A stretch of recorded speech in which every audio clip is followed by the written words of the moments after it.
അതെ, രാവിലെ ഫോട്ടോഷൂട്ടിനുണ്ടായിരുന്നു.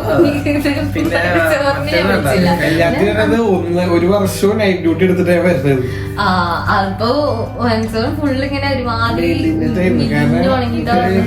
അപ്പൊ എന്നെ പിന്നെ എല്ലാരും കൊണ്ടുപോയിട്ട് ചെക്കനൊന്നും കാണണ്ടെങ്കിൽ നിക്കൊക്കെ കയറ്റി കാണാം, എന്നിട്ട് മറ്റേ ബ്രൈഡൽ ഹട്ടിൽ കൊണ്ടുപോയിട്ട് ആകെ മൊത്തം ഡൗണായി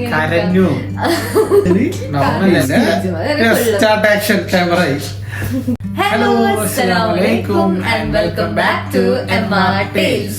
എന്താണ് എല്ലാരും വിശേഷങ്ങള്? എല്ലാരും സുഖമായിട്ടിരിക്കുന്നു വിചാരിക്കുന്നു. നമ്മളിങ്ങനെ ഒരു മാസം ഒരു വീഡിയോ ഇടും, അടുത്ത മാസം അടുത്ത വീഡിയോ ഇടും, അങ്ങനെ അതറിയാം. സബ്സ്ക്രൈബേഴ്സ് കുറയുന്നു, ഇടയ്ക്ക് കൂടുന്നു. ഇൻസ്റ്റയിലുണ്ടായിരുന്നു, പക്ഷെ പിന്നെ അത് വിട്ട് ഡ്രോപ്പായി. കറക്റ്റ് ആയിട്ട് കിട്ടുന്നില്ല.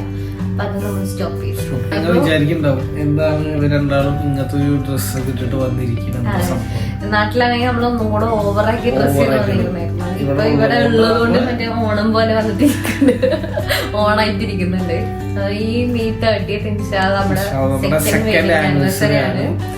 അപ്പൊ നമ്മുടെ വെഡിങ് സ്റ്റോറി നിങ്ങളായിട്ട് ഷെയർ ചെയ്യാൻ വേണ്ടിയിട്ടാണ് നമ്മള് വന്നിട്ടുള്ളത്. And let's go to the video.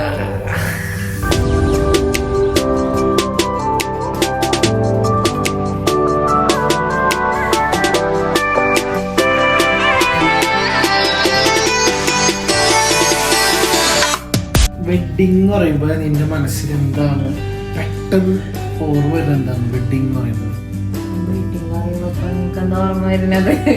എനിക്ക് ഓർമ്മ വരുന്നത് അന്നത്തെ ഭക്ഷണമോ.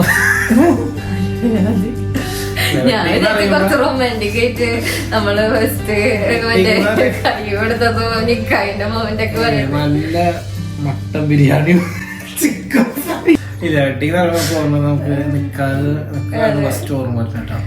ആ ഒരു മൊമെന്റോ ഭയങ്കര ഒരു, കാരണം എല്ലാവർക്കും അതന്നെ ആയിരിക്കും മെയിൻ. പക്ഷെ നമുക്ക്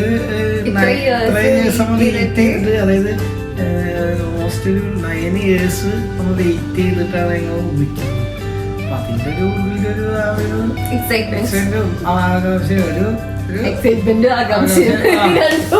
രണ്ടും പതുക്കായത് നമ്മൾ തന്ന് എന്നിട്ട് പിന്നെ ഉപ്പയും ഉമ്മയും കൂടിയിട്ട് അവളെ കൈ പിടിച്ച് നമ്മളെ കയ്യിൽ ഏൽപ്പിക്കുമ്പോ ആ ഒരു മൊമെന്റ് ഭയങ്കര ഒരു അതെ പിന്നാണ് മനസ്സിലായത്. അതെ, എല്ലാരും പറഞ്ഞു വേണ്ട വേണ്ട. അത് നമുക്ക് ഇനി നമ്മളെ വെഡിങ് ഡേയ്സിനെ പറ്റി പറയും. അതായത് പ്രീ വെഡിങ് ഡേയ്സ്, നമ്മളെ ഫങ്ഷൻസ്. അപ്പൊ ഫസ്റ്റ് എല്ലാ ആൾക്കാർക്കും കപ്പിൾ ഷൂട്ട്സ് ഉണ്ടാവും അല്ലേ? ഞങ്ങൾക്കും ഉണ്ടായിരുന്നു ഒരു couple shoot, pre wedding shoot. ഫ്രണ്ടിന്റെ കസിനാണ് ഫോട്ടോഗ്രാഫർ. അതിന് ഫസ്റ്റ് സേവ് ദ ഡേറ്റിന്റെ അന്ന് മോർണിംഗ് നല്ല മഴ ഉണ്ടാവാൻ ചാൻസ് ഉണ്ട്. കാരണം മെയ് അല്ലേ, മെയ് ടൈമില് എല്ലാവർക്കും അറിയാലോ നാട്ടില് മഴ ഉണ്ടാവും. ലാസ്റ്റിലുള്ള വീക്കല്ലേ, അപ്പൊ മഴ പെയ്യാൻ ചാൻസ് ഉണ്ട്. പക്ഷെ അധികം ഒരു ക്ലൗഡി അല്ല. അപ്പൊ എനിക്ക് മെസ്സേജ് പറഞ്ഞ്, ചേച്ചി നമുക്ക് വല്ല കഫേയിൽ വെച്ചിട്ട് ഷൂട്ട് ചെയ്താൽ മതിയോ, മഴ പെയ്ത സീനാവും. അവൻ പറഞ്ഞിരുന്നതാവും. അപ്പൊ ഞാനിങ്ങനെ പറഞ്ഞ് അത് വേണ്ടടാ, കഫേയില് ആവുമ്പോ ബീച്ച് പ്രകൃതി രമണീയമായ എന്തെങ്കിലും കിട്ടാൻ വേണ്ടിട്ട് പോയതാണ്. അതുകൊണ്ട് നന്നായിട്ട് പ്രകൃതി നമ്മളെ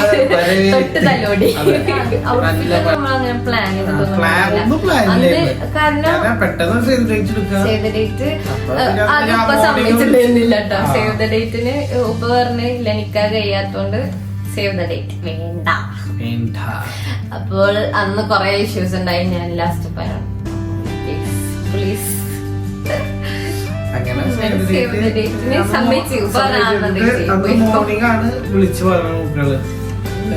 അന്ന് മോർണിംഗില് ഞാൻ ഞാൻ എന്തേലും ഇട്ടിട്ട് വരാം. ആ ഒരു മൈൻഡില് പോയി. 2 2 ഫോട്ടോ എടുത്തില്ല നമ്മൾ. 2 ഫോട്ടോ എടുക്കുമ്പോഴത്തേനും പിന്നെ സ്റ്റാർട്ടായി. പിന്നെ എല്ലാം തീരുമാനമായി. പിന്നെ കിട്ടിയ ഫോട്ടോസ് ഒക്കെ നല്ല മറ്റേ വെള്ളത്തിൽ വീണ കോഴിയുടെ അവസ്ഥയായിരുന്നു ഞങ്ങൾ നല്ല ഷർട്ടും എല്ലാം വീഡിയോയിലൊക്കെ കാണണം. എന്തൊരുമാതിരി ഒത്തിട്ടൊക്കെയാണ്. ഞാൻ പറഞ്ഞ ആ വീഡിയോ വേണ്ടടാ നീ തന്നെ വെച്ചോ. ഞാന് കയ്യില് കൊറേ എഫക്റ്റ് ഒക്കെ ഇട്ടിട്ടാണ് ഇൻസ്റ്റയില് പോസ്റ്റ് ചെയ്തത്. ഫോട്ടോ ഒക്കെ കാട്ടി നമുക്ക് എടുത്തിട്ട് അപ്പൊ അത് കണ്ടപ്പോൾ തന്നെ ഷോക്ക്. നമ്മള് പറഞ്ഞു വേണ്ടടാ. 2-3 പിക്ചേഴ്സ് എടുത്ത് നമ്മൾ അവിടെ നിന്ന് എസ്കേപ്പ് ആയി. കാരണം സെയിം ഡേ നമുക്ക് അവിടെ ഇതുണ്ടായിരുന്നത് ബ്രൈഡൽ ഷവർ. അന്ന് സെയിം ഡേ ഈവനിങ്. അത് ഈ പറഞ്ഞ പോലെ നമ്മള് പ്ലാൻ ആക്കിയിട്ടുണ്ടായിരുന്ന ബീച്ച് സൈഡാണ്. കാരണം നമ്മളെ ഫാമിലീസും പിന്നെ ഫ്രണ്ട്സും കുറച്ച് ഇതില് മെയിൻ ആയിട്ട് വേണ്ട ആൾക്കാര് എന്റെ ഉപ്പ ഡാഡി മമ്മി വീട്ടിലുള്ള പിന്നെ അവന് ഡ്രസ് എടുക്കാൻ ഫ്രണ്ട്സിനായിട്ട് കൊടുങ്ങല് വരെ മഴയത്ത് വിട്ട് അവിടെ നിന്നു. ഉപ്പ കല്യാണം പറയാൻ നിന്നെ വിളിച്ചിട്ടുള്ള കാരണം ഇതാണ് പ്രശ്നം. നിക്കാൻ കഴിയാത്തോണ്ട് നമ്മള് വേണ്ട. അതെ രാവിലെ ഫോട്ടോ ഷൂട്ടിനുണ്ടായിരുന്നു. പിന്നെ അന്ന് എന്തോ തൃശ്ശൂര് പോയിക്കുന്നുണ്ട്. ഡ്രസ് എന്തോ സെലക്ട് ചെയ്യാൻ വേണ്ടിട്ട്. കാരണം ചിന്നുണ്ടായിരുന്നു, സിസ്റ്റർ ഉണ്ടായിരുന്നു. സിസ്റ്റർ അവളുണ്ടായിരുന്നു. വേറെ അവിടുന്ന് ആരുമില്ല, അവള് മാത്രമേ ഉണ്ടായിരുന്നുള്ളൂ. പിന്നെ എന്റെ ഫ്രണ്ട്സ് ഫാമിലി ആയിരുന്നുള്ളൂ. പിന്നെ അങ്ങനെ അവളെല്ലാരും ബീച്ച് സൈഡില്. അന്നും ഞാനെന്താ ഞാനൊരു ബീച്ച് സൈഡ് പ്ലാൻ ആക്കി. പക്ഷെ മഴ പെയ്തോണ്ട് രാവിലത്തെ അവസ്ഥ കണ്ടപ്പോ തന്നെ എന്റെ മൈൻഡ് മൊത്തം ഔട്ടായി. ഞാൻ അവിടെ കിടപ്പില്ല. ഞാനിങ്ങനെ എനിക്ക് ഓർമ്മണ്ട് എന്റെ വീട്ടില് പണി നടക്കണ്ട. എന്നിട്ട് വീട് ഫുള്ള് പെയിന്റിങ്ങും കാര്യങ്ങളൊക്കെ ആയിട്ട്. അപ്പൊ നമ്മള് ഉപ്പാടെ ബ്രദറിന്റെ വീട്ടിലാണ് സ്റ്റേ ഉണ്ടായിരുന്നത്. അപ്പൊ അവിടെ അങ്ങനെ ഞാൻ മറ്റേ ദിവാങ്കോട്ടില് ഫ്രണ്ട്ലി കിടന്നിട്ട് മഴ കണ്ടിട്ട് ഇനിയിപ്പോ ബ്രൈഡൽ ഷവർ കൊളായി. എനിക്ക് ഔട്ട്ഫിറ്റ് ഇവിടുന്ന് ഗൾഫിൽ നിന്ന് തന്നെ ഉമ്മയുടെ ബ്രദറും സിസ്റ്ററും കൂടിയിട്ടാണ് കൊണ്ടുവരിക. അവര് തലേ ദിവസം മോർണിംഗിൽ എത്തി. പക്ഷെ ആ ഡ്രസ്സ് ഞാൻ ഇട്ടോക്കിയിട്ടില്ല. ഞാൻ ആകെ മൊത്തം ഡൗണായി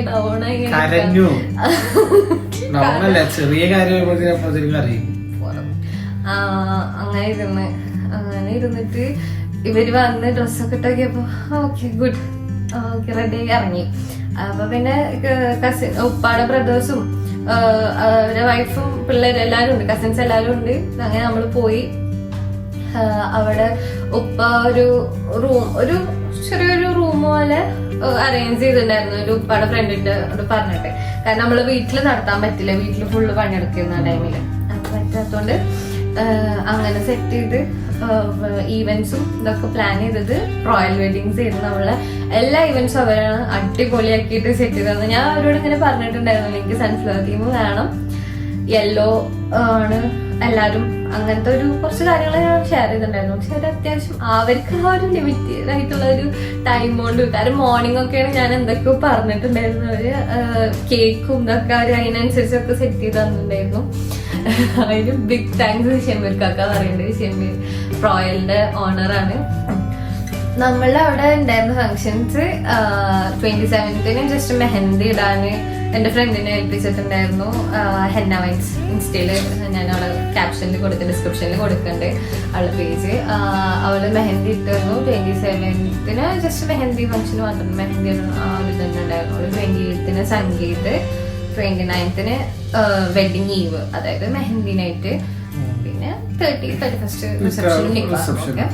പിന്നെ 27ന് നമ്മള് റിസൾട്ട് വന്നത്, അതായത് മെഡിക്കൽ കോഡിങ് ചെയ്തിരുന്നു ഞാനൊരു കോഴ്സ്. അപ്പൊ ഇതിന്റെ ഇടയിൽ അതുകൊണ്ട് ഡ്രസ് എടുക്കാൻ പോകുമ്പോഴും എനിക്ക് സത്യം എനിക്ക് 86% ഉണ്ടായിരുന്നു. അതെ, പക്ഷെ എനിക്ക് ക്ലാസ്സസ് ഇടയ്ക്ക് നൈറ്റ് ക്ലാസ്സസ് ഉണ്ടാവും. അപ്പൊ ഈ ഡ്രസ്സൊക്കെ സെലക്ട് ചെയ്യാൻ പോകുമ്പോ ഞാൻ ഹെഡ്സെറ്റ് വെച്ചിട്ട് ക്ലാസ് ഇങ്ങനെ കേട്ടോണ്ടിരിക്കും. അതൊക്കെ ആയിരുന്നു എന്റെ അവസ്ഥ. അതുകൊണ്ട് എനിക്ക് തന്നെ ഒരു ബ്രൈഡ് എന്നുള്ള നിലയ്ക്ക് എനിക്ക് പ്രിപ്പയർ ആവാൻ പറ്റിയിട്ടുണ്ടായിരുന്നില്ല പല സ്റ്റേജിലും. ഇപ്പൊ വേറെ പിള്ളേരൊക്കെ ആണെങ്കിൽ ഞാൻ എന്റെ ഫ്രണ്ട്സൊക്കെ ഒരു മാസം മുന്നേ എന്നെ പ്രിപ്പറേഷൻസ് തുടങ്ങിയത് ഞാൻ കാണാറുണ്ട്. എക്സസൈസ് ആയാലും ബോഡി മെയിൻറ്റെയിൻ ചെയ്യാനും ഹെൽത്തും ഫേസും ഇതൊക്കെ ഗ്ലോയിന് വേണ്ടിട്ട് അതൊക്കെ ചെയ്യാൻ കണ്ടിട്ടുണ്ട്. അതുപോലെ എനിക്കൊന്നും ചെയ്യാൻ പറ്റില്ല. എനിക്ക് ഭയങ്കര കല്യാണത്തിന് ഒരു വർഷവും നൈറ്റ് ഡ്യൂട്ടി എടുത്തിട്ടേ വരുന്നത്. അപ്പൊ ഫുള്ള് ഇങ്ങനെ ഒരുമാതിരി മാനേജറോട് പറഞ്ഞിട്ടാണ് അവസാനം ഒരു ആഴ്ചക്കാണ് ഡേ ഷിഫ്റ്റിക്ക് വന്നത് കല്യാണം എന്ന് പറഞ്ഞു. ടെൻഷൻ ഉണ്ടായിരുന്നത് കല്യാണവും എക്സാമും അടുത്തടുത്ത് വരുമെന്നായിരുന്നു. മെയ് സ്റ്റാർട്ടിംഗ് വീക്കില് എക്സാം കഴിഞ്ഞു. റിസൾട്ടിന്റെ ഒരു ടെൻഷനെ പിന്നെ ഉണ്ടായിരുന്നുള്ളൂ. എക്സാം കഴിഞ്ഞപ്പോ പിന്നെ ഞാൻ ഫ്രീ ആയി. അതുകൊണ്ട് എനിക്ക് ഡാൻസോ ഇതൊന്നും സെറ്റ് ചെയ്യാൻ പറ്റില്ല. എല്ലാരും കല്യാണത്തിന് ഞാനാ കിടന്ന് എൻഗേജ്മെന്റിന് പിന്നെ എക്സ്പെക്ട് ചെയ്തിട്ടുണ്ടായിരുന്നു നമ്മള് ഒരു ഡുവറ്റ് എന്തെങ്കിലും ഉണ്ടാവുന്നൊക്കെ. അങ്ങനെ നമ്മള് ചെറിയൊരു ഡാൻസ് ചെറുതായിട്ടൊരു 2-3 സോങ് പഠിച്ചിട്ടുണ്ടായിരുന്നു നമ്മളെ ഉപ്പാടെ വീട്ടിലത്തെ കസിൻസ് ആയിട്ട്. അങ്ങനെ അതൊക്കെ ചെയ്തു. പക്ഷെ അങ്ങോട്ട് പെർഫെക്റ്റ് എന്നൊന്നും പറയാൻ പറ്റില്ല. എന്നാലും നമ്മള് പറ്റണ പോലെ ഒരു ദിവസം 2 ദിവസം അങ്ങനെ നമ്മള് പ്രാക്ടീസ് ചെയ്തിട്ടുണ്ടായിരുന്നുള്ളൂ. അപ്പൊ അതൊക്കെ വെച്ചിട്ട് അങ്ങോട്ട് സെറ്റാക്കി. അങ്ങനെ സംഗീതനായിട്ട് കളർഫുൾ ആയിട്ട് ഞാൻ കുറച്ച് ഡാർക്ക് ഷെയ്ഡ് ആയപ്പോ എല്ലാവരോടും ഞാൻ പേസ്റ്റൽ കളേഴ്സ് വെയർ ചെയ്യാൻ പറഞ്ഞു. അങ്ങനെ നമ്മളെ ഡ്രസ് കോഡ് ഉണ്ടായിരുന്നു. Family full pastel shades. അങ്ങനെ അതൊക്കെ അടിപൊളിയായി. എല്ലാരും അതിനനുസരിച്ച് നമ്മളെല്ലാരും ഡ്രസ്സ് എടുക്കാമോ. അതൊക്കെ നമുക്ക് സത്യം പറഞ്ഞാൽ ഈ വെഡിങ് എന്ന് പറയുമ്പോ കൂടുതൽ ഡ്രസ്സ്, ഡാൻസ്, പാട്ട് ആ ഒരു വൈബാണ് എനിക്ക് ഭയങ്കര ഇഷ്ടം. ഷോപ്പിംഗ് ഒക്കെ അതൊക്കെ നല്ല രസമല്ലേ. കുട്ടികൾക്ക് എങ്ങനെ നിങ്ങൾക്ക് അറിയില്ല കേട്ടോ. വേറെ കുറെ കാര്യങ്ങളായിരുന്നു. അതെ, ഈവന്റ്സ് അതൊക്കെ അറേഞ്ച്. പക്ഷെ ഈവന്റ് പക്കായിട്ട് നമ്മള് ക്ഷമയുടെ വീട്ടിലൊന്നിരുന്ന് സംസാരിച്ചു. അപ്പൊ അങ്ങനെ എന്തൊക്കെ വേണ്ടത്, ഏതൊക്കെ വേണ്ടത്, ഫുഡ് കാര്യങ്ങളൊക്കെ ഞാനും ഉപ്പ എല്ലാരും കൂടെ ഡിസ്കസ് ചെയ്തു. കാരണം കുറെ കാര്യങ്ങള് ഇപ്പൊ ഉപ്പാക്കും ഉമ്മച്ചിക്കൊക്കെ കുറെ ആഗ്രഹങ്ങൾ ഉണ്ടാവുമല്ലോ. അപ്പൊ കൊറേയൊക്കെ ഞാൻ പറയും അത് വേണ്ട ഇത് വേണ്ട. അപ്പൊ അതൊക്കെ ലാസ്റ്റ് ഒക്കെ പറയും ഓക്കെ എന്നാ ഓക്കെ വേണ്ട. അങ്ങനെ പിന്നെ വേറെന്തായിരുന്നു നമ്മളെ മെഹന്തി മെഹന്തിനായിട്ടും നമ്മള് ഓഡിറ്റോറിയത്തിലായിരുന്നു അന്ന് മറ്റേ കല്യാണം നടന്ന അതേ സെയിം ഓഡിറ്റോറിയത്തിൽ വെച്ചിട്ട് ഗ്രാൻഡ് ഓഡിറ്റോറിയം കൈപ്പമംഗലത്തുള്ള ഓഡിറ്റോറിയം. അവിടെ വെച്ചിട്ടായിരുന്നു നമ്മളെ ഇതുണ്ടായിരുന്നു എൻഗേജ്മെന്റ്. അങ്ങനെ ഇതിന് മെഹന്തിക്ക് എനിക്ക് ഓർമ്മയിലിരുന്നത് ഡ്രസ്സിങ് ആയിരുന്നു. ഡ്രസ് ചെയ്യണ ടൈമില് ചെറിയ ഷോർട്ടേജ് ഒക്കെ ഒന്ന് ആകെ സീനായി. പകുതി ഡ്രസ് ചെയ്യണ ടൈമില് ഓടി അപ്പത്തെ തറവാട്ടില്, അതായത് ഉപ്പാട് തറവാട് തൊട്ടടുത്താണ്. അപ്പൊ അവിടെ പോയിട്ട് റെഡി ആയത്, കൊച്ചിപ്പാട് വീട്ടിൽ പോയി റെഡി ആയതൊക്കെ ഓർമ്മ വരുന്നത്. അതിനനുസരിച്ചിട്ട് പാവം നമ്മുടെ മേക്കപ്പ് ആർട്ടിസ്റ്റ് നസ്രിത്ത കുറെ കഷ്ടപ്പെട്ടേക്കാണ്. കാരണം നസ്രിത്തയുടെ എന്തോ ഒരു സാധനം അടിച്ചു പോയി. എനിക്ക് തോന്നുന്നത് സ്ട്രെയിറ്റ്നർ എന്തോ സംതിങ് ഷോർട്ടായപ്പം അത് വർക്ക് ആയില്ല. പിന്നെ അപ്പൊ അങ്ങനെ കുറച്ച് ഇഷ്യൂസ് ഒക്കെ ഉണ്ടായി. അന്ന് കുറെ ലേറ്റ് ആയി റെഡിയായി ഇറങ്ങാനൊക്കെ. മെഹന്തിയുടെ അന്ന്. അതുകൊണ്ട് തന്നെ മെഹന്തി അന്നാണ് ഹൽദി ഉണ്ടായിരുന്നത്. ഫോട്ടോസ് ഒക്കെ എടുത്തിട്ടുള്ള വെഡ് ഫോക്കസ് ആണ്. കോക്കൂർ മലപ്പുറം ഡിസ്ട്രിക്ട് തന്നെയാണ്. മലപ്പുറം പോകുന്നുണ്ട്. കോക്കൂരുള്ള വെഡ് ഫോക്കസ് ടീമാണ് നമ്മളുടെ ഫുൾ കവർ ചെയ്തിട്ടുള്ളത്. മെഹന്തി അടിപൊളിയായിരുന്നു, കുഴപ്പമൊന്നുമില്ല, എല്ലാരും എൻജോയ് ചെയ്ത്. പിന്നെന്താ തിരിച്ചു വരുന്ന ടൈമിലാണ് അവിടെ മറ്റേ പടക്കം പൊട്ടിച്ചിരുന്നത്. ഒരു 11 ആ ടൈമിലായിരുന്നു. അപ്പൊ ഞാൻ അവിടെ നിന്ന് ഇങ്ങനെ കണ്ടു. കാരണം അവരവിടെ നിന്ന് പൊട്ടിങ്ങളെ എനിക്കോടെ നിന്ന് കാണാൻ പറ്റും. ഞാൻ വന്ന് ഇറങ്ങിയപ്പോഴാണ് കറക്റ്റ് അവിടെ പൊട്ടുണ്ടായിരുന്നു. അപ്പൊ അന്ന് വീഡിയോ ആരും എടുത്തിണ്ടായിരുന്നു. അങ്ങനെ ഞങ്ങൾ നോക്കിക്കണത്. അപ്പൊ ഇനി അടുത്തത് നമ്മളെ വെഡിങ് ഡേ ആണ്. ഞാന് 4 മണിയൊക്കെ ആകുമ്പോഴത്തേക്ക് കുത്തിരിക്കുന്നുണ്ടായിരുന്നു.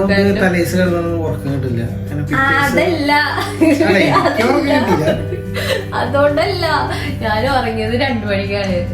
മറ്റേ ഇത് മേക്കപ്പ് ആർട്ടിസ്റ്റ് ഒരു 5 അങ്ങനെ വരും പറഞ്ഞിരുന്നു. നമുക്ക് സാരി ഡ്രേപ്പ് ചെയ്യാനുണ്ടായിരുന്നു. അങ്ങനെ കുറെ ഓർണമെന്റ്സ് സെറ്റിങ്ങും അങ്ങനെ കുറെ സംഭവങ്ങളുണ്ടാവല്ലോ. അപ്പൊ നേരത്തെ എണീറ്റ് ഫുഡൊന്നും കഴിക്കില്ല. ഇതാണ് പ്രശ്നം. മെയിൻ പ്രശ്നം മേക്കപ്പ് ഇടാൻ വന്നിട്ടുണ്ടെങ്കിൽ നമുക്കൊന്നും കഴിക്കാൻ പറ്റില്ല. ലാസ്റ്റ് ഉമ്മച്ചൊക്കെ വന്നിട്ടുണ്ടെങ്കിൽ വാരി തന്ന കുറച്ച് ഉച്ചക്ക് നിക്കാവ് കഴിഞ്ഞ് 3-4 മണിക്കാവും നമ്മള് ഫുഡ് കഴിക്കണ്ടാവുക. അപ്പൊ കുറച്ചൊക്കെ എന്തൊക്കെയോ കഴിച്ച് സെറ്റ് ആയിരുന്നു. ഞാൻ 6 മണിക്ക് എണീറ്റ് അങ്ങനെ ഫ്രഷ് ആയിട്ട് പിന്നെ മേക്കപ്പ് ഇടാൻ പോയി. വന്നിട്ട് ഡ്രസ് മാറ്റി വന്നിട്ട് ഡ്രസ് മാറ്റിയിട്ടുണ്ട്. അപ്പൊ മേക്കപ്പ് ഇടാൻ പോയി. അങ്ങനെ മേക്കപ്പ് വിട്ട് വന്നപ്പോ 8:30 ആയി. നമുക്ക് എത്ര മണിക്കാ പറഞ്ഞിരുന്നത്? 11 മണിക്കാണ് നിക്കാഹിന്റെ ടൈം. പിന്നെ വന്ന് ഡ്രസ്സൊക്കെ ഇട്ട് പിന്നെ വീട്ടിൽ പിന്നെ ഒരു ഫോട്ടോ എടുക്കൽ ചടങ്ങുണ്ടാവല്ലോ. കഴിഞ്ഞു. അങ്ങനെ ഞാൻ എന്റെ വീട്ടിൽ നിന്ന് ഇറങ്ങി. നമ്മൾ എത്തിയൊരു കുറച്ച് കഴിഞ്ഞപ്പോഴത്തേനും ഞങ്ങളൊരു 10 വന്നു. അപ്പൊ എന്നെ പിന്നെ എല്ലാരും കൊണ്ടുപോയിട്ട് ചെക്കനൊന്നും കാണണ്ടെങ്കിൽ നിക്കാക്ക് കഴിഞ്ഞിട്ട് കാണാം, എന്നിട്ട് മറ്റേ ബ്രൈഡൽ ഹട്ടിൽ കൊണ്ടുപോയിട്ട്. പക്ഷെ അത് കുറച്ചിങ്ങനെ പൊന്തിട്ടായിരുന്നില്ലേ. മറ്റേ ഹട്ട് പറഞ്ഞിട്ടുണ്ടെങ്കിൽ ഫുള്ള് ക്ലോസ്ഡ് ആയിട്ട് ഉള്ളതായിരിക്കും. അപ്പൊ മീൻസ് ബ്രൈഡിനെ കാണാത്ത ടൈപ്പില്. പക്ഷെ ഞാൻ കുറച്ച് മറ്റേ പൊന്തിട്ടിരുന്നു മേലെ. എന്നെ എവിടെ നോക്കിയാലും ആൾക്കാർക്ക് മൊത്തം എന്നെ കാണാം. ആ ഒരു ടൈപ്പിലായിരുന്നു ഇരുന്നിരുന്നത്. പക്ഷെ രസമായിരുന്നു കേട്ടോ ആ ഒരു ടൈമിലൊക്കെ. പക്ഷെ ഞാൻ ഏറ്റവും കൂടുതൽ ആ ടൈമിൽ മിസ് ചെയ്തത് ഉപ്പപ്പാനെ. കാരണം ഈ നമ്മളുടെ എല്ലാ കാര്യത്തിനും വേണ്ടിയിട്ട് ഉപ്പപ്പ ഫുള്ള് ഇതിന് ഈ ഒരു കാര്യം നടക്കാനൊരു ഇനിഷ്യേറ്റീവ് ഇട്ടത്. ഓക്കെ, ഇത് നമുക്ക് വീട്ടില് പറഞ്ഞ് ഓക്കെ ആക്കാന്നൊക്കെ പറഞ്ഞത് ഉപ്പപ്പാടെ ഭാഗത്ത് നിന്ന് നല്ലൊരു ഇതുണ്ടായിരുന്നു. നമുക്ക് എല്ലാ സപ്പോർട്ട്. അതായത് ഇഷ്ടപ്പെടുന്ന ടൈമിലത്തല്ല ഞാൻ പറയുന്നത്. പക്ഷെ ഇത് ഒരു ടൈം എത്തിയപ്പോ ഓക്കെ, ഇനിയിപ്പോ ഇത് ഇവര് നിർത്താൻ ചാൻസ് ഇല്ല, നമുക്ക് ഇതങ്ങനെ നടത്തി കൊടുക്കാന്ന് ഉപ്പപ്പാടെ ഭാഗത്ത് നിന്ന് ഒരു പോസിറ്റീവ് ഇത് വന്നപ്പോഴാണ് പിന്നെ വീട്ടില് എല്ലാരും പറഞ്ഞു സംസാരിച്ച് ഓക്കെ ആയത്. എൻഗേജ്മെന്റിന്റെ ടൈമിലുണ്ടായിരുന്നു. പിന്നെ ഉപ്പ ഇല്ലാത്തതുകൊണ്ട് ആ ഒരു വിഷമം ഭയങ്കരമായിട്ടുണ്ടായിരുന്നു. പ്രത്യേകിച്ച് ആ നിക്കാഹിന്റെ ടൈമില് എനിക്കറിയില്ല, ഞാന് അവിടെ ഇരുന്ന് കരയി എന്തൊക്കെ ചെയ്തു ഞാൻ അവിടെ ഇരുന്നിട്ട്. എനിക്ക് അത്രയ്ക്ക് ഒരുമാതിരി അവസ്ഥയായി. അതൊക്കെ ആലോചിച്ചിട്ട് നമുക്ക് ആകത്തൊരു മൂടി ടൈപ്പായി ഞാന്. പിന്നെ എല്ലാരും വന്ന് പറഞ്ഞു കുഴപ്പമില്ല, ഇതൊക്കെ നിങ്ങൾക്ക് ഓവർകം ചെയ്യാൻ പറ്റും എന്നുള്ള ഒരു ധൈര്യം തന്നപ്പോ ഓക്കെ ഫൈൻ, ഞാൻ അങ്ങനെ ഇരുന്ന്. പിന്നെ നിക്കാഹ് നടന്നു. എന്തായിരുന്നു പറയൂ, നിന്റെ മൈൻഡിലുള്ള പറയൂ. അതെ, ഞാനങ്ങനെ വന്ന് ഇറങ്ങി. അങ്ങനെ പിന്നെ ഇറങ്ങാനായിരുന്നു ഏറ്റവും പാട്. വണ്ടി ഇങ്ങോട്ട് തിരിക്കുമ്പോ അവര് പറയും ഇങ്ങോട്ട് എടുക്ക്. 2 വട്ടമായിട്ട് സഹല് വണ്ടി അങ്ങോട്ടും ഇങ്ങോട്ടൊക്കെ തിരിച്ചിട്ടാണ്. ഇതിലിറക്കുമ്പോ ഈ സൈഡ് വേണ്ട, ഈ സൈഡിൽ കൂടെ സെക്കൻഡ് വേണ്ട. കാരണം നല്ല തിരക്കുമായിരുന്നു, കുറേ പേരുണ്ടായിരുന്നു. അപ്പൊ ആ ടൈമിൽ തിരിക്കാനും സഹലായിരുന്നു ഓടിച്ചോണ്ടി. വണ്ടി ഇറങ്ങി. പിന്നെ 3 അളിയന്മാരുണ്ട്, 3 പേരുണ്ട്. അപ്പോ അവര് പിന്നെ ബൊക്കെയൊക്കെ തന്ന് മെല്ലെ അങ്ങനെ കയറ്റി പോകുന്നു. അപ്പൊ പോയിട്ട് ഇവളെ ഞാൻ കണ്ടിട്ടില്ല, സൈഡിലിരിക്കുന്നേ സംഭവം. ഞാൻ ഈ ഹട്ട് കണ്ടിട്ടില്ല. അപ്പൊ ഞാൻ പോയി, എന്നെ കൊണ്ടുപോയി ഇവര് സ്റ്റേജിൽ കയറ്റി എന്നെ എത്തി അവിടെ ഇരുന്നപ്പോഴാണ് ഞാൻ കാണുന്നത് അച്ഛത്തത് ഇരിക്കുന്നത്. അങ്ങനെ പിന്നെ കുറച്ച് നേരം ഇരുന്ന് പിന്നെ ഓരോരുത്തരൊന്ന് കൈന്നെല്ലാം നിൽക്കാതിന്റെ ടൈമായി. അപ്പൊ ഇതിന് ഉസ്താദൊക്കെ വന്ന് കുറെ കാരണന്മാരെല്ലാരും കൂടി കയറി പിന്നെ നിക്കാതെ. അത് നമുക്ക് ലൈഫില് ഒരു സംഭവമാണ് നിക്കാതെ. കാരണം ഉപ്പ നിക്കാതെ തരുന്നത് അതൊരു ഭയങ്കര ഒരു എന്താ പറയാൻ പറ്റില്ല, ഭയങ്കര സന്തോഷമായിരുന്നു. അപ്പൊ നിക്കാതെ ചെയ്ത് കഴിഞ്ഞപ്പോ നമ്മളെ നമ്മൾ കൈക്ക് തരല്ലേ, അതിന്റെ ഒരു ഇത്. അങ്ങനെ നിക്കാതെ കഴിഞ്ഞ് അപ്പൊ കഴിഞ്ഞിട്ട് പിന്നെ എന്നെ താഴത്തേക്ക് ഇറക്കി. ഞാൻ ഉപ്പാനോട് പറഞ്ഞിട്ടുണ്ടായിരുന്നു എനിക്ക് ഒറ്റക്ക് പോവാണ്ട, അവിടെ പോയിട്ട് എനിക്ക് കയറണ്ട, ആരെങ്കിലും ഇറക്കിക്കൊണ്ട് ഇവിടെ നമുക്ക് കൈ കൊടുക്കാം. അപ്പൊ എന്നോട് എങ്ങനെ ചെയ്യേണ്ടത്, നീ അങ്ങോട്ട് പോവാണോ അതോ ഇവിടുന്ന് കൈ കൊടുത്ത് 2 പേരും കൂടെ ഒരുമിച്ച് എൻട്രി ചെയ്യാണോ? അങ്ങോട്ട് പറ്റേ, അതല്ല അതിന്റെ ഒരു ഇത്. അങ്ങനെ ആയല്ലോ.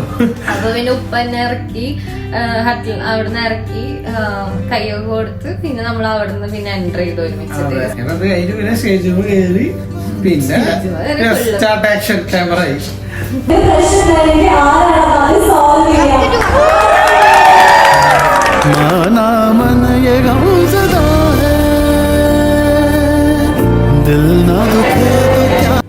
അപ്പൊ അങ്ങനെ നിന്ന് ഫോട്ടോസൊക്കെ എടുത്ത് ഫുഡടിച്ച് നമ്മൾ നേരെ ഇങ്ങനെ പോയി വീട്ടിലേക്ക് പോയി. കടിച്ച് പിന്നെ ഇവരെ കുറച്ച് കരച്ചൽ മൂവ്മെന്റ് ഒക്കെ ഉണ്ടാവല്ലോ, അതൊക്കെ കഴിഞ്ഞ് അങ്ങനെ. അത് ആരപ്പ കാര്യാത്ത. പക്ഷെ പണ്ടൊക്കെ ഉണ്ടായിരുന്നു, ഞാന് മറ്റേ ഉമ്മാടെ സിസ്റ്ററിന്റെ കല്യാണത്തിനൊക്കെ ഞാൻ കുട്ടികളെ ഓർമ്മയുണ്ട്, ഞാൻ എന്റെ കസിൻ ബാക്കിൽ നിന്നിട്ട് ഈ ഇതെന്തിനിപ്പൊ കരയണേ? ഇപ്പൊ നമ്മളെ വീട്ടിൽ, കാരണം നമ്മളിതിലൊക്കെ കല്യാണം കഴിഞ്ഞ പെൺകുട്ടികൾ ഫസ്റ്റ് ഡേ ഇവിടെ ബ്രൈഡിന്റെ വീട്ടിലാണല്ലോ സ്റ്റേ. ഞങ്ങൾ ഇപ്പൊ മാമ കരയണത്, നമ്മള് മാം ഇപ്പൊ അങ്ങോട്ട് പോയിട്ടുണ്ടെങ്കിൽ വീണ്ടും വീട്ടിലേക്ക് തന്നെയല്ലേ വരുന്നത് പറഞ്ഞിട്ട് ഞങ്ങൾ ചിരിക്കണത് ആ വീഡിയോയിലുണ്ട്. അപ്പൊ ഇടയ്ക്ക് ഇങ്ങനെ മാമ പറയണ്ട, അപ്പൊ മനസ്സിലായ എന്തിനാ ഞങ്ങൾ കരയുന്നത്. കാരണം നമുക്ക് ഓട്ടോമാറ്റിക്കലി നമ്മള് കരഞ്ഞു പോകും. ഞാന് ഭയങ്കര അല്ലാണ്ട് അവളെ അവരെ സമാധാനിപ്പിച്ചു എന്തിനു കരയുന്നത്, ഞാൻ അവിടെ അടുത്ത് തന്നെ വീട് തൊട്ടടുത്തല്ലേ. പക്ഷെ റിസപ്ഷന്റെ അന്നാണ് എനിക്ക്, കാരണം എനിക്ക് അന്ന് വീട്ടിൽ പോവാന്നുള്ള ഒരു മൈൻഡ് കൊണ്ട് ഞാൻ കുറച്ചൊക്കെ കരഞ്ഞുള്ളൂ. പിന്നെ റിസപ്ഷന്റെ അന്ന് ഞാന് ഭയങ്കര കരച്ചിലായി. ഞാന് ബാബാനെ കെട്ടിപ്പിടിച്ചിട്ട് ഭയങ്കര കരച്ചിലായിരുന്നു. പിന്നെ വീട്ടുകാര് കുറച്ച് പേര് വന്നിട്ടുണ്ടായിരുന്നു, കാരണം നമ്മളെ നൈറ്റ് അങ്ങോട്ട് കൊണ്ടുപോകും. കേക്ക് കട്ടിങ്ങും ഇതൊക്കെ ഉണ്ടായിരുന്നു. ഫുഡ് അടിച്ചിട്ട് അങ്ങോട്ട് പോയി. പിന്നെ അവിടെ റാഗിങ് ആയിരുന്നു. ഒരു എത്ര മണിക്ക് സ്റ്റാർട്ട് ചെയ്തതാണ്? ഞാൻ പറയും അങ്ങനെ നമ്മളെ വീട്ടിൽ നിന്ന് കഴിഞ്ഞിട്ട് ഇവര് വീട്ടുകാരൊക്കെ വന്ന് നമ്മളെ അങ്ങോട്ട് കൊണ്ടുപോയി. പിന്നെ അപ്പോഴും നമ്മളെ ഒരുമിച്ച് ഇരുത്തെ റൂമിലാക്കിയിട്ടൊന്നുമില്ല കേട്ടോ. കാരണം ഞങ്ങളെ ഒരുമിച്ച് എൻട്രൻസിൽ മാത്രമേ നമ്മള് ഒരുമിച്ച് കേറി. പിന്നെ എന്നെ അങ്ങോട്ട് കൊണ്ടുപോയിട്ടാ അങ്ങനെ ഉമ്മാണ് കൈ പിടിച്ച് കയറ്റിയത് തന്നെ. ഉമ്മ കയറ്റി എന്നിട്ട് അവിടെ ഇരുത്തി. പിന്നെ ജ്യൂസൊക്കെ കൊണ്ടുവന്ന് പിന്നെ ഓരോരുത്തർ കുറച്ച് ഗിഫ്റ്റ് ഒക്കെ ഉണ്ടായിട്ടാ. ഫിസാന്റെ വക, അയ്യാന്റെ വക, ഓരോരുത്തരുടെ ഗിഫ്റ്റ് ഒക്കെ തന്നിട്ട് എന്ത് ചെയ്ത് പിന്നെ ഞങ്ങളെ അവിടെ ഇരുത്തിട്ട് പിന്നെ ഞങ്ങളൊന്ന് ഫ്രഷ് ആകാൻ വിട്ടത്. പിന്നെ എല്ലാരും കൂടി വട്ടിട്ട് ഇരുന്നിട്ട് ഗെയിംസ് ആയിരുന്നു. അതും അവര് വിടണില്ല. അപ്പൊ ഞങ്ങൾക്ക് ഇരിക്കുമ്പോ സമയം 11-12 മണി ആയിട്ടാണ്. അതാകുമ്പോ എന്തായാലും ടയേർഡാ. രാവിലെ മുതൽ ടയേർഡ് ഉറക്കൂല. കാരണം തലേദിവസം ഉറക്കല്ലേ കല്യാണത്തിന്. എല്ലാവർക്കും കൊടുത്ത പണികൾ നമുക്ക് തിരിച്ചു കിട്ടാന്ന് കേട്ടിട്ടുണ്ട്. അതേ പണി കിട്ടി. ഫാമിലി നമുക്ക് പണി തരാൻ വേണ്ടിട്ട് എല്ലാരും ഒന്നിനൊന്നും മെച്ചാണ്. ഉപ്പാടെ ഫാമിലി ആയാലും ഉപ്പാടെ ഫാമിലി ഇങ്ങനെ എന്തൊക്കെയായിരുന്നു പാട്ടുപാടിയിൽ പോകുമ്പോൾ പിന്നെ എന്തെയ്യുന്നത് അരിപ്പൊടി വെച്ചിട്ട് മുഖത്തൊക്കെ ഇങ്ങനെ മേക്കപ്പ് ചെയ്ത് കൊടുക്കാന് നല്ല ഭംഗിയിലിട്ടത് മുഴുവൻ. പിന്നെ റൊമാൻറ്റിക് ആയിട്ട് പ്രപ്പോസ് ചെയ്യിപ്പിക്കുക. അങ്ങനെ മെയിൻ സാധനം മറ്റേ ഓംലേറ്റ് ഇടുന്നത്. ഓംലേറ്റ് ഇടുന്നത് എയറിൽ എങ്ങനെ ചെയ്യിപ്പിച്ച് കാട്ടാം.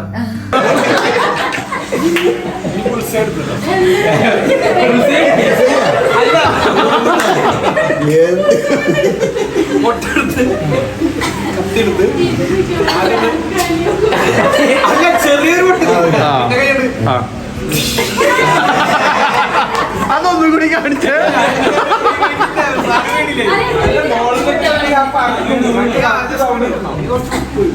ഫൈറ്റ് ഒരു 3 മണിയായിട്ടോ നമുക്ക് റൂമിലെ കീ ആയിട്ട് അപ്പോഴാണ് തന്നത്.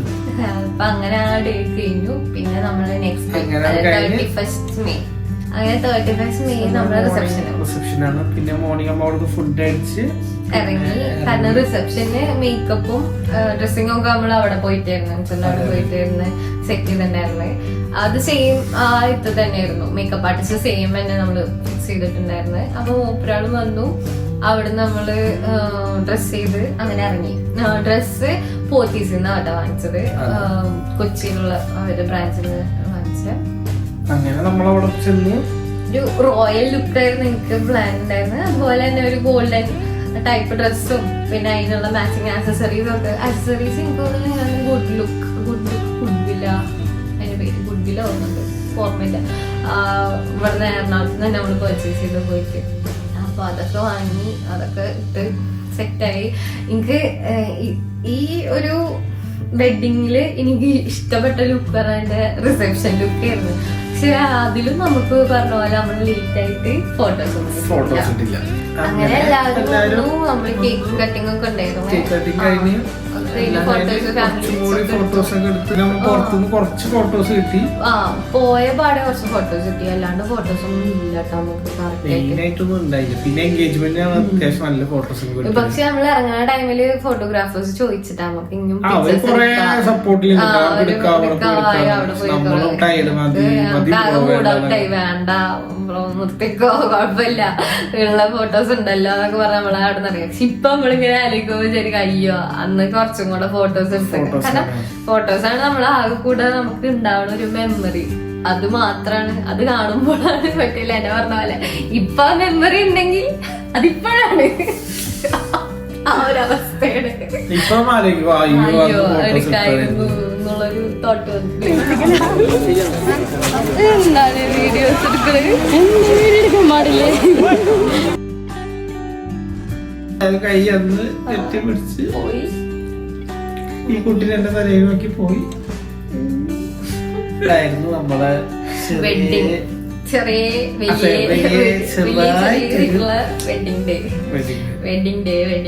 ഏറ്റവും നമ്മൾ എൻജോയ് ചെയ്യണത് കല്യാണത്തിനെക്കാട്ടി കൂടുതൽ ഡേയ്സ് ആണ്. കാരണം ഒന്ന് ഓരോന്ന് പ്രിപ്പയർ ചെയ്യാം, അവിടെ പോയി ഓരോന്ന് ചെയ്യാ ആ ഒരു ഓട്ടം ഭയങ്കര ബിസി ആയിരിക്കും.